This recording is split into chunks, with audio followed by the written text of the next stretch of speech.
Mr. John Stoke.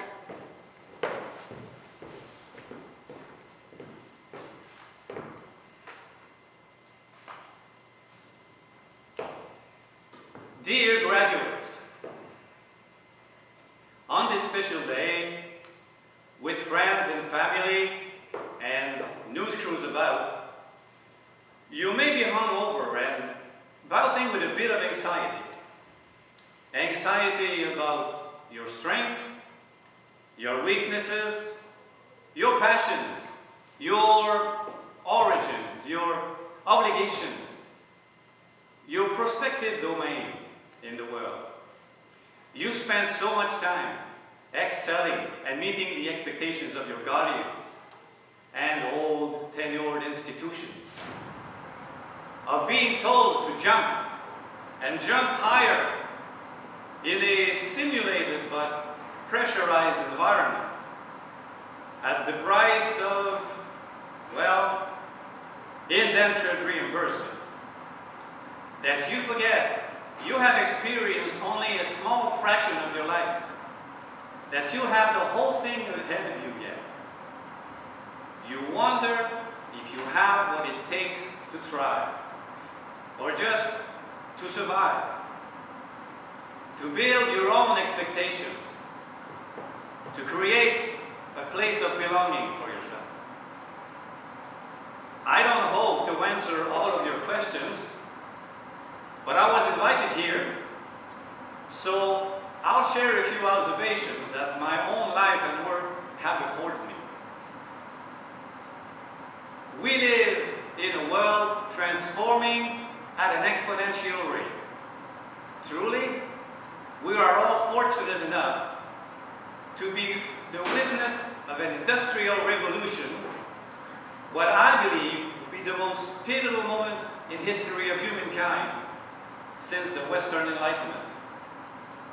The internet permeates much of the world on all manner of devices. People are now able to form and nurture meaningful relationships across borders and oceans. Biomedical innovation is seeing a zenith at the intersection of big data and genetic intervention. We are exploring the boundaries between human and technological intelligence as much as between worlds in the solar system. And we can also say pizza to our phone and have it appear at our door in 20 to 40 minutes. Sorcery, really. Limitless imagination, there seems to be, and proliferating capital as well. The world is becoming wealthier and more equal. Don't take my word for it. Data from the world's leading development organizations tell us this. Yeah, skeptics among you are currently asking yourselves what illusion I'm painting. If the world is becoming more prosperous and equal, how come every piece of media we see show us such an unhappy and violent reality? Many historians argue that the most peaceful times in history belong to ubiquitous reign, when a single monarch has conquered everything around. There is peace because power is centralized, and there aren't competing states to blow each other up. Proponents of democracy, though, have always rebutted that such a system creates a monochromatic experience for people. That one overarching regime, under any family name or ideology, renders the day-to-day of being a human being flavorless and stagnant. If that's the case as well, and we are currently approaching a point of strife because there is an America and a China and a Russia to contend with each other in the same weight class, each with leaders bearing arms to protect their own culture and way of life, as much as their overlapping claims on territory and resources. we have a crux of my historical quandary. Where then does leadership for peace come from? If not from heads of state and captains of industry, who is to lead the charge? To set the example for a global society, one that respects differences and places the safety and happiness of children before more distant goals abstracted from our hubris. The answer, I believe, is that it comes from everyone else. You, class of 2014, are the leaders of everyone else.